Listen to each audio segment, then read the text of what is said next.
నమస్తే. ఏప్రిల్ 13, 2026 ఇవాల్టి top news ఒకసారి చూద్దాం. పశ్చిమ బెంగాల్ ఓటర్ల జాబితా నుంచి పేర్ల తొలగింపుపై దాఖలైనటువంటి పిటిషన్లను విచారించేందుకు సుప్రీంకోర్టు నిరాకరించింది. ఓటు హక్కు అనేది కేవలం రాజ్యాంగపరమైన హక్కే కాకుండా ప్రజాస్వామ్యంలో ఒక భావోద్వేగపూరితమైన అంశమని ఈ సందర్భంగా కోర్టు వ్యాఖ్యానించింది. అయితే ఈ వ్యవహారంపై ఇప్పటికే కలకత్తా హైకోర్టు ఆదేశాల మేరకు 19 అప్పీలేట్ ట్రైబ్యునళ్లు ఏర్పాటయ్యాయని, పిటిషనర్లు ఇప్పటికే వాటిని ఆశ్రయించినందున తాము జోక్యం చేసుకోలేము అని స్పష్టం చేసింది. లక్షలాది అప్పీళ్లు పెండింగ్లో ఉన్నాయని ఎన్నికల సంఘం తెలిపింది. ఎన్నికల ప్రక్రియను ప్రభావితం చేసే స్థాయిలో అక్రమాలు జరిగితే తప్ప ఎన్నికలను రద్దు చేయలేమని ధర్మాసనం పేర్కొంది. హార్ముజ్ జలసంధిని దిగ్బంధిస్తామన్న అమెరికా ప్రకటనపై ఇరాన్ తీవ్రంగా స్పందించింది. తమ భద్రతకు ముప్పు కలిగించి తమ ఓడరేవులను అడ్డుకుంటే పర్షియన్ గల్ఫ్ ప్రాంతాల్లోని ఏ ఓడరేవు సురక్షితంగా ఉండదని, మొత్తం గల్ఫ్ రేవులను మూసివేస్తామని ఇరాన్ రెవల్యూషనరీ గార్డ్ కార్ప్స్ హెచ్చరించింది. అంతర్జాతీయ జలాల్లో నౌకల రాకపోకలపై ఆంక్షలు విధించడం సముద్రపు దొంగతనంతో సమానమని పేర్కొంటూ కేవలం ఇరాన్ అనుమతి పొందిన నౌకలనే హార్ముజ్ జలసంధిలోకి అనుమతిస్తాము అని స్పష్టం చేసింది. భద్రత అనేది అందరికీ ఉండాలని, లేకపోతే ఎవరికీ ఉండకూడదని అదే తమ విధానమని ఇరాన్ తేల్చి చెప్పింది.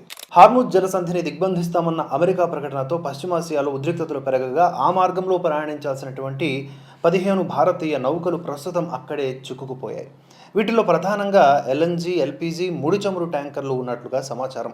ఈ పరిస్థితి దేశంలో చమురు సరఫరాపై ఆందోళన కలిగిస్తూ ఉండగా భారత నౌకాదళం అప్రమత్తమైంది. చిక్కుకుపోయిన వాణిజ్య నౌకలను సురక్షితముగా బయటకు తీసుకురావడానికి 6 యుద్ధ నౌకల్ని పర్షియన్ గల్ఫ్ సమీపంలో మోహరింపచేసింది. మొత్తం 25 భారత నౌకలలో ఇప్పటికే 10 నౌకలు సురక్షితంగా జలసంధిని దాటగా మిగిలిన వాటిని క్షేమంగా తరలించేందుకు నౌకాదళం సమన్వయం చేస్తోంది. హజ్ యాత్ర నేపథ్యంలో సౌదీ అరేబియా ప్రభుత్వం కొత్త నిబంధనల్ని ప్రకటించింది. ఏప్రిల్ 13 నుండి అధికారిక అనుమతులు లేని విదేశీ యాత్రికులు మరియు స్థానిక విదేశీ పౌరులు మక్కాలోకి ప్రవేశించకుండా నిషేధం విధించింది. యాత్రలో రద్దీని నియంత్రించి భద్రతను పర్యవేక్షించేందుకు ఈ చర్యలు తీసుకున్నట్లుగా అధికారులు తెలిపారు. అలాగే ఉమ్రా వీసాలపై ఉన్నవారు ఏప్రిల్ 18లోగా దేశం విడిచిపెట్టి వెళ్లిపోవాలని, ఆ తేదీ నుండి మే 31 వరకు ఉమ్రా అనుమతుల్ని నిలిపివేస్తున్నట్లుగా స్పష్టం చేశారు. కేవలం చెల్లుబాటు అయ్యే హజ్ వీసాలు ఉన్నవారిని మాత్రమే మక్కాలోకి అనుమతిస్తామని, నిబంధనలు ఉల్లంఘిస్తే భారీ జరిమానాలు విధిస్తామని సౌదీ ప్రభుత్వం హెచ్చరించింది. దాదాపు 7 ఏళ్ల విరామం తర్వాత ఇరాన్కు చెందినటువంటి 2 భారీ చమురు నౌకలు భారత్కు చేరుకున్నాయి. ఫెసిలిటీ అనే అతిపెద్ద ఆయిల్ ట్యాంకర్ గుజరాత్లోని సిక్కా పోర్టులో లంగరేయగా, జయ అనే మరో నౌక ఒడిశాలోని పారాదీప్ పోర్టుకు చేరుకుంది. ఒక్కో నౌక సుమారుగా 2 మిలియన్ బ్యారెళ్ల ముడి చమురును మోసుకొచ్చినట్లుగా సమాచారం.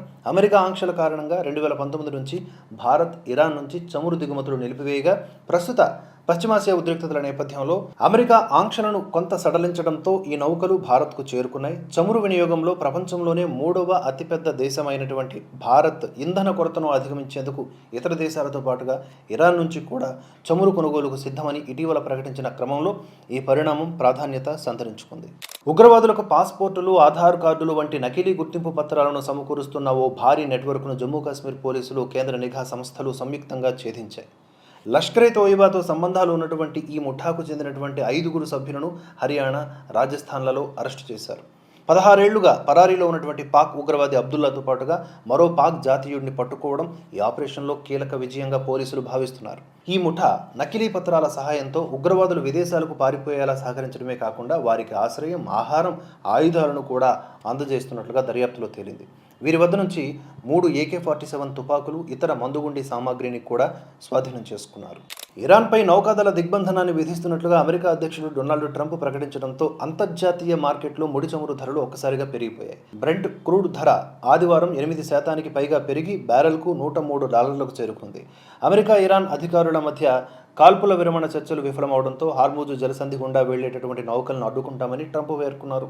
అయితే అమెరికా సెంట్రల్ కమాండ్ తర్వాత స్పందిస్తూ కేవలం ఇరాన్కు వెళ్లేటటువంటి అక్కడి నుంచి వచ్చే నౌకల్ని మాత్రమే నిలిపివేస్తామని, ఇతర వాణిజ్య నౌకలకు ఆటంకం కలిగించబోమని వివరణ ఇచ్చింది. ఈ పరిణామాలన్నింటి వల్ల ప్రపంచ చమురు సరఫరాలో ఒక అనిశ్చితి నెలకొంది. ఆసియా స్టాక్ మార్కెట్లు కూడా నష్టాల్లో ప్రారంభమయ్యాయి. నాసిక్లోని Tata Consultancy Services BPO IT కంపెనీలో మహిళా ఉద్యోగులపై లైంగిక వేధింపులకు, అలాగే మత విశ్వాసాలను దెబ్బతీసినట్లుగా కొన్ని విషయాలు బయటకు రావడంతో అక్కడ ఉన్నటువంటి ఉద్యోగులు లేదా హెడ్ ఆఫ్ ది డిపార్ట్మెంట్సే వీటన్నింటికి పాల్పడినట్లుగా ఆరోపణలు రావడంతో ఆ కంపెనీ 6 ఉద్యోగుల్ని సస్పెండ్ చేసింది. ఒక మహిళా ఉద్యోగి తన సహోద్యోగిపై ఫిర్యాదు చేయడంతో ఈ వ్యవహారం వెలుగులోకి వచ్చింది. ఆ తర్వాత మరో 7 మహిళలు కూడా వేధింపులపై ఫిర్యాదులు చేశారు. నిందితులు మహిళలను అసభ్యంగా తాకడం, అభ్యంతరకరంగా వ్యాఖ్యలు చేయటం, ముఖ్యంగా మతాల్ని కించపరచడం, బొట్టు పెట్టుకోవడం లేదా గాజులు వేసుకోవడం, వీటిని కూడా హేళనగా చూడటం, ఇలాంటివన్నీ కూడా చేసి రకరకాలుగా వేధించినట్లుగా ఆరోపణలు ఉన్నాయి.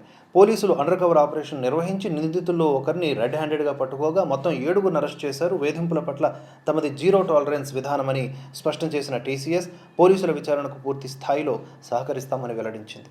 సింగర్ మంగ్లీ మరియు ఆమె సోదరుడు శివతో పాటుగా మరికొందరిపై హైదరాబాద్లోని పంజాగుట్ట పోలీస్ స్టేషన్లో కేసు నమోదైంది. మైక్రో ఫైనాన్స్ మరియు రియల్ ఎస్టేట్ వంటి వివిధ వ్యాపారాలలో పెట్టుబడులు పెడితే అధిక లాభాలు ఇస్తామని నమ్మించి సుమారుగా 100 నుంచి 150 మంది బాధితుల నుంచి దాదాపుగా 10 కోట్ల రూపాయల వరకు వసూలు చేసి మోసం చేశారు అని చెప్పి అడ్వకేట్ సుబ్బారావు అనే వ్యక్తి ఫిర్యాదు చేశారు. పెట్టుబడి పెట్టిన సొమ్ము తిరిగి అడిగితే తనను కారుతో గుద్ది చంపేస్తామని మంగ్లీ మరియు ఆమె సోదరుడు బెదిరించారని కూడా ఆయన ఆరోపిస్తూ ఉన్నారు. ఈ ఫిర్యాదు మేరకు పోలీసులు పలు సెక్షన్ల క్రింద కేసు నమోదు చేసి దర్యాప్తు ప్రారంభించారు. అయితే ఈ ఆరోపణలు తనపై జరుగుతున్న కుట్ర అని మంగ్లీ తరపు న్యాయవాదులు పేర్కొంటూ ఉన్నారు. ఇవి ఇప్పటి వరకున్న టాప్ న్యూస్. ఈ వీడియో నచ్చితే లైక్ చేసి 10 మందికి షేర్ చేయండి.